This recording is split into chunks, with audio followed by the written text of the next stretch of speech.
Hey guys, how's it going? So, I'm probably not going to get too much views for this, but Lordstown sent me an annual shareholder meeting for the merger between Lordstown and Diamond Peak Holdings. As you can see, it's big. It's like a textbook.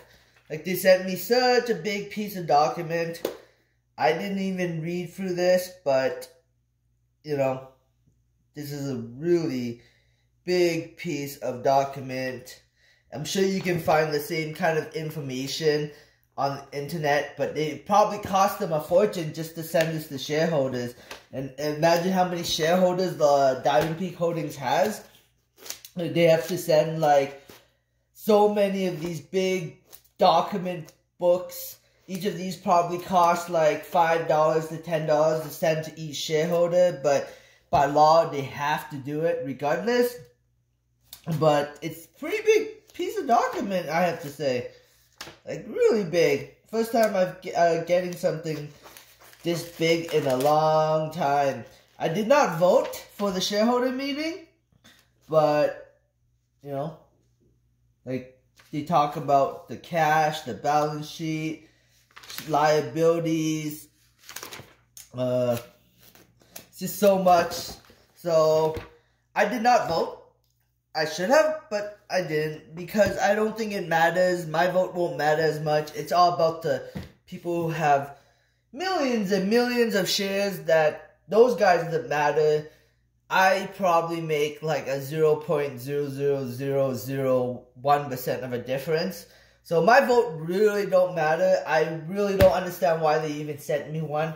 They didn't really have to, but they did. And I guess by law, even if you own one share, they still gotta send you a document of an annual shareholder meeting. So yeah, I get a lot of these every year because I'm a stockholder in companies, and they send me stuff. But very big document. Will the stock sell off after the merger between Lordstown and Diamond Peak Holding? There's a big possibility. But at the end of the day, that's the risk you take for holding on to a stock. Anything's possible in the stock market. Stock can go up, stocks can go down, but over time, if the company can execute, the stock price should go higher than where it is at the moment.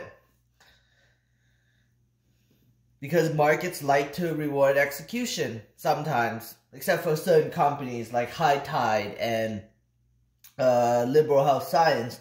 They execute, they're profitable, they grow revenues, but big money doesn't want to seem to reward those companies. Giga Metals is also having an having a conference call tomorrow. And if you compare the documents between Giga Metals and Lordstown and Diamond Peak Holding, it's like so small.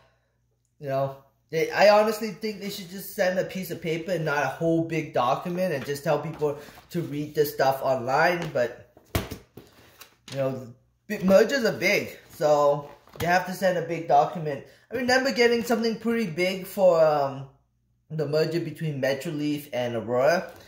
So, but the Giga Metal Corporation shareholder meeting for tomorrow is, you know, there's a phone number. If you, I don't know if you guys can see this, but according to this, shareholders engage in a meeting before meeting by proxy and to join the meeting by teleconference. To access the meeting, dial toll-free in Canada and the US at 1-877-385-409, or locally or internationally at 604-899-2399. Participation code is 689-9676. Very small document, but, you know, tells you like the bonus in here, and, you know, just shareholder stuff, approval of director boards. This company is weird. Like, I honestly think it's extremely undervalued, but it, shareholders just keep trading it back and forth. It's good if you're a trader and you want to want to capitalize on the sheer volatility of the stock, but I still feel like this could be a really solid long-term winner because the stock has gone all the way up to $2. So right now it's sitting at 80 cents as of making this video. So in theory, you could double your money if Tesla deal ever came out and the stock skyrockets back to $2 because stocks are worth as much as shareholders are willing to trade it. Canadian Nickel and FPX seem like to have solid investor base that don't really trade the stock. But with Giga Metals, people seem to trade back and forth the stock quite a bit. But hey, that's just the way it is. When you get a lot of retail investors, there's a lot of trading. And I feel like Giga Metal has a lot of retail investors, while FPX and Canadian Nickel probably don't have as much retail investors, and it's more like a solid base of investors. That's why the stock price is not very volatile. But anyways, I don't really have too much to say. What? 6 minutes and 30 seconds. Don't have too much to say. Still have a drink to review. This is a malt from Hexel. I've already made a video on two of the drinks, which I will be releasing this weekend. So stay tuned for that. And my friends also reviewed it. It's not just me. So I hope you guys enjoyed the video. I think that if Trump wins the presidential election, I think Ride stock will skyrocket because Trump is promoting Ride, and if he wins, Lordstown will probably skyrocket, in my opinion.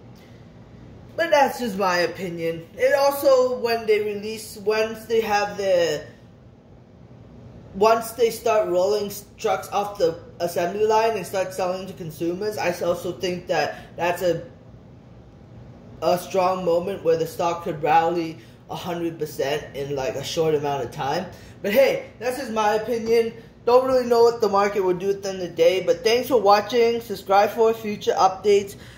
And I hope everyone has a great day. Well, I guess I got another 5 seconds before I can stop this video and upload it for tomorrow's video. Thanks for watching. Subscribe for future updates and have a great day. Bye.